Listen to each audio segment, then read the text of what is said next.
me ask you a different question. This goes back to some of my early training. One of the things I always remember is that I have a very thorough Catholic education, and one of my moral theology teachers said that we have an obligation to follow our conscience, and then he would stop and say, but we also have an obligation to have an informed conscience, Right. right?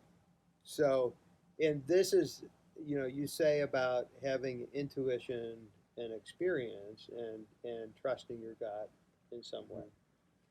Um, so my question is, I immediately think, hey, yeah, but that's such an informed gut, right? That this isn't like I just walked out into a brand new situation I know nothing about, and I have a gut feeling about this horse or rider. This is intuition that's developed over time. Yeah. So what do you see? Here's my question finally.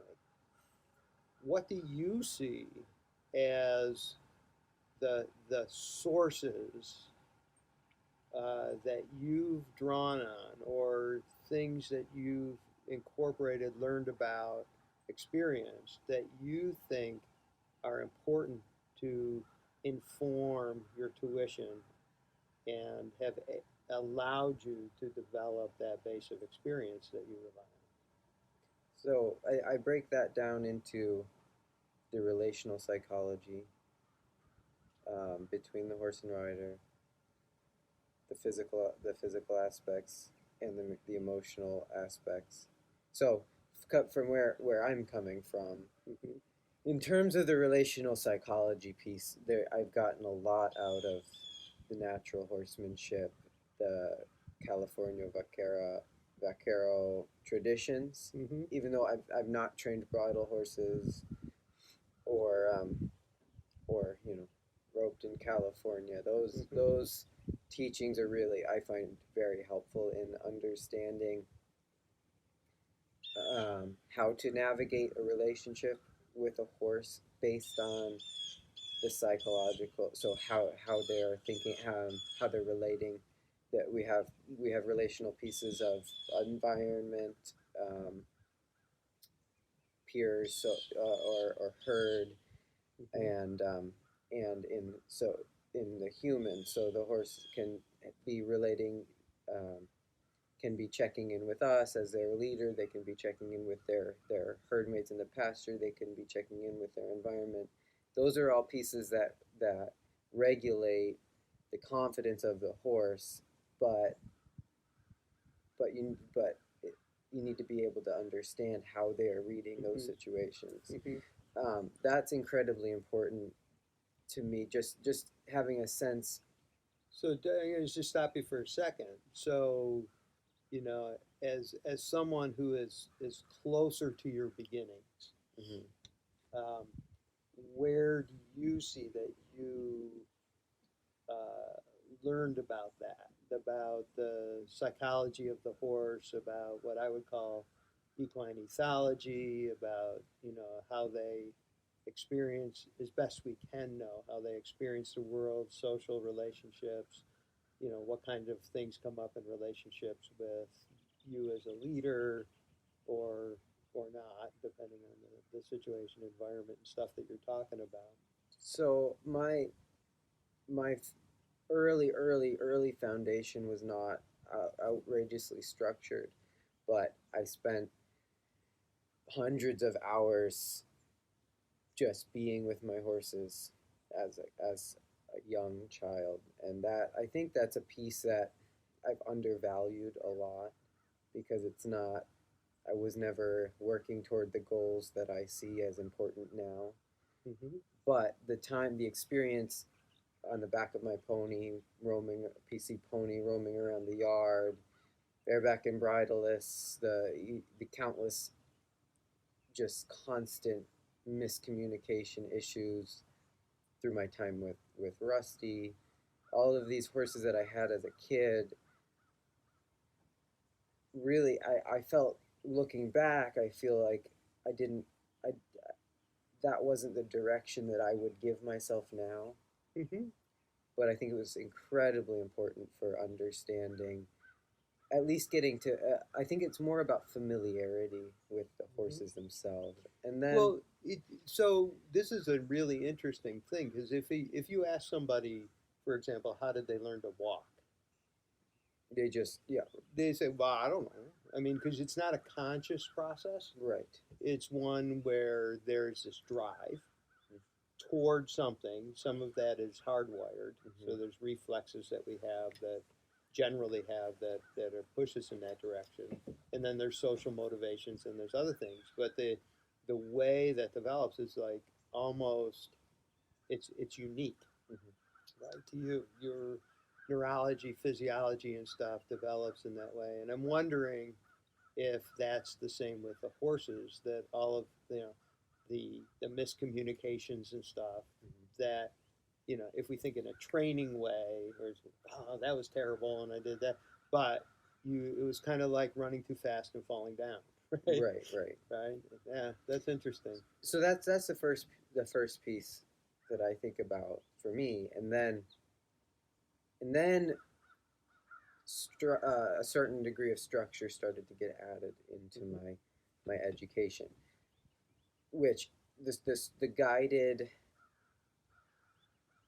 guided help, the structure that I was given in the next step was not super productive.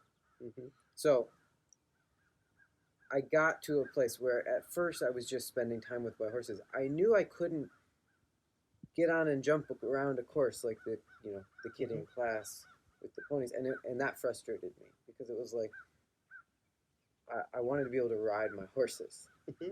but it was this every day trying to figure out something, Hmm. get to that point that ultimately was valuable. And then I started to try to get answers, and actually, so I felt like I had a connection, Hmm. and then I realized I loved the connection, but I wanted to actually do something with my horses. Hmm.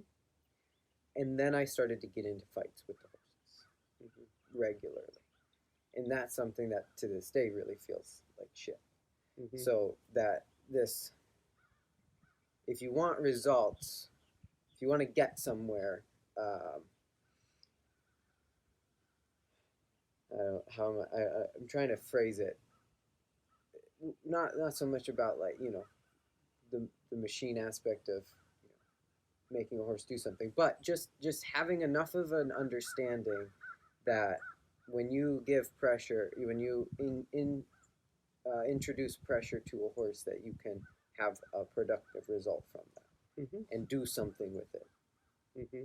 So whether you're working cows or jumping or fox hunting or um, you know working the garocha or doing a dressage test or just riding out, those are what I would say are something that we would work toward as an active, productive activity. Hmm.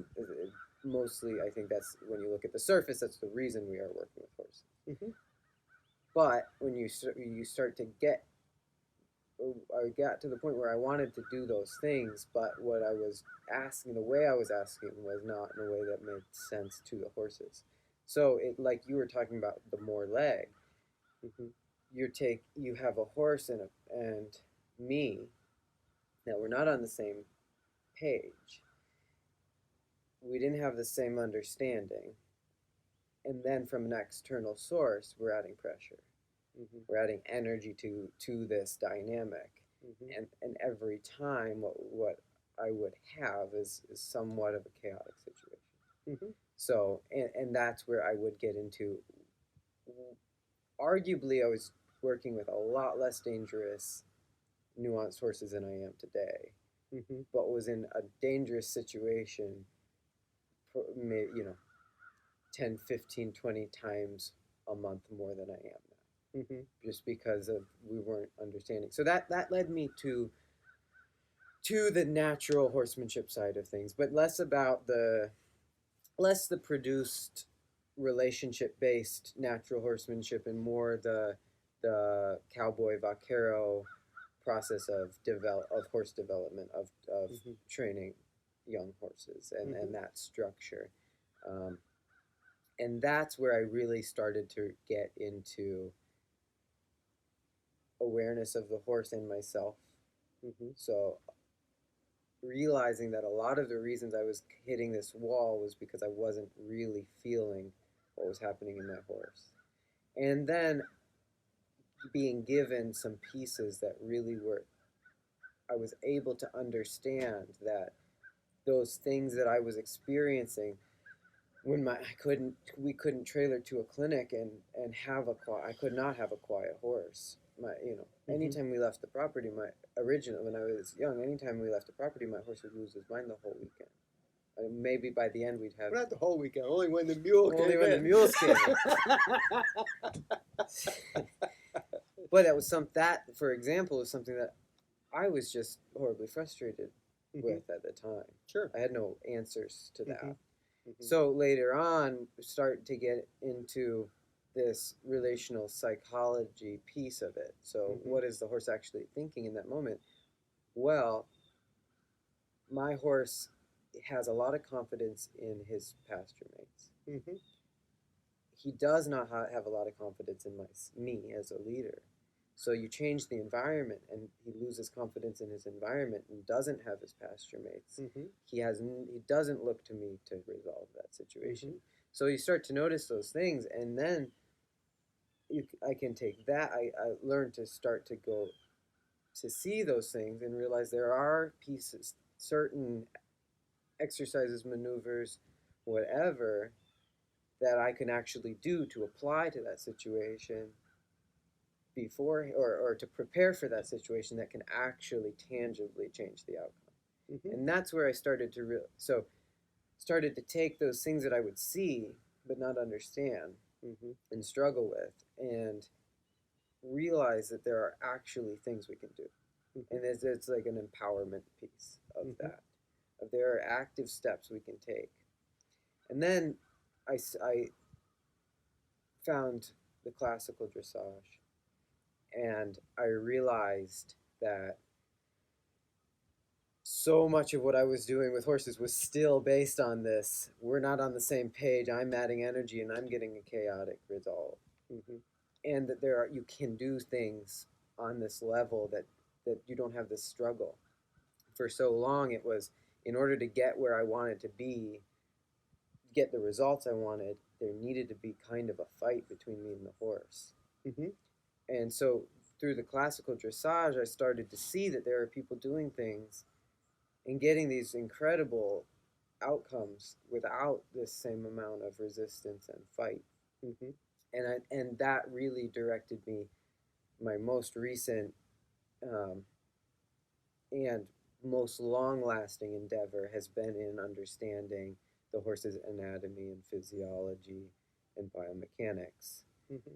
In that, I'm realizing that I think a lot of my whole life, most of the issues that I've had that come out in this tension, this resistance to what I'm asking, are really because I'm asking the horse to do something that physically is not either capable or easy to do. Mm-hmm.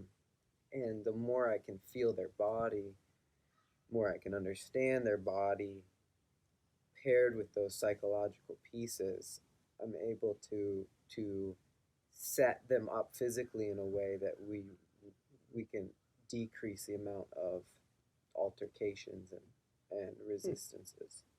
So, just sort of circling all the way back. So, when you think about the sources of your intuition, so one is this kind of unstructured time, relational time, just being around, um, kind of like learning to walk sort of stuff, sort of the unconscious learning. Um, that then there was a structured learning process, and um, but the frustration with the structured learning process is that it ended up with you wanting an outcome but not yet having this relational piece. So then the you you know from the Vaquero and what we call natural horsemanship traditions, now you got this relational piece. And then you were combining two things. So one was an increased knowledge and understanding of physiology and anatomy, and the way the horse physically or uh, physically functions in the broadest sense. Mhm. So muscular, skeletal, their nervous system, endocrine system, fascia, all that sort of stuff. And an introduction to some of the classical dressage techniques. And I bundle those things because I think they're the same. Yeah, I don't know that. I'm just when I hear it, Yeah. they don't sound to me like they're the same. To me, they're the same. Right. Because I think they're really good. And this we can get into all of the different pillars of classical dressage. I don't think that's horribly important, but I think the really good ones are training. I think the people who are really understanding the horse in their movement and their really the what am I trying to say? Those who are really able to bring out the best ability of a horse, I think are training the horse's nervous system, Mm-hmm. not as much the psychology, because you can play a lot of psychological games on a horse, Mm-hmm. and you can get a lot done. Mm-hmm. There can be a lot of obedience that comes from that. There can be a lot of what we would call safety, and there can be a lot that comes out of the mind, working with the mind of the horse, and that's a totally necessary piece. Mm-hmm. We need a focused mind in order to make progress, but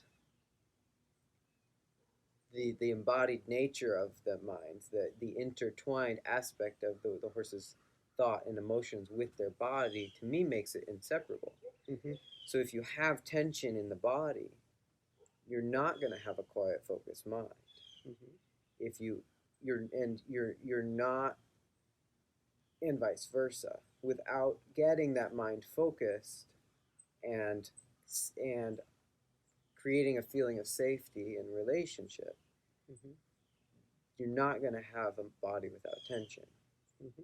But when it comes down to it, when you have a resistance in the horse, a lot of that is that I think most of the time is that they're not able to, not that they don't understand. Mm-hmm. Because the things we're asking these horses to do are incredibly physically difficult, and I don't think most people understand how difficult it is to carry a rider, to walk, trot, and canter. Those things alone are physically incredibly difficult.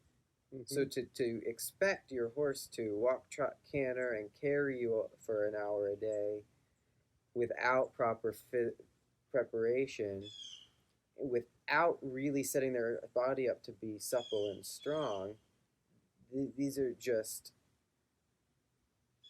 a kind of messed up psychological torture. Mm-hmm. To say, I've taught you how to do this, I now expect you to do this every time, Mm-hmm. is not how that works if they're Right. not physically set up to do those things. Mm-hmm. But you take it the other approach. You slow things down from the beginning. You get the body strong.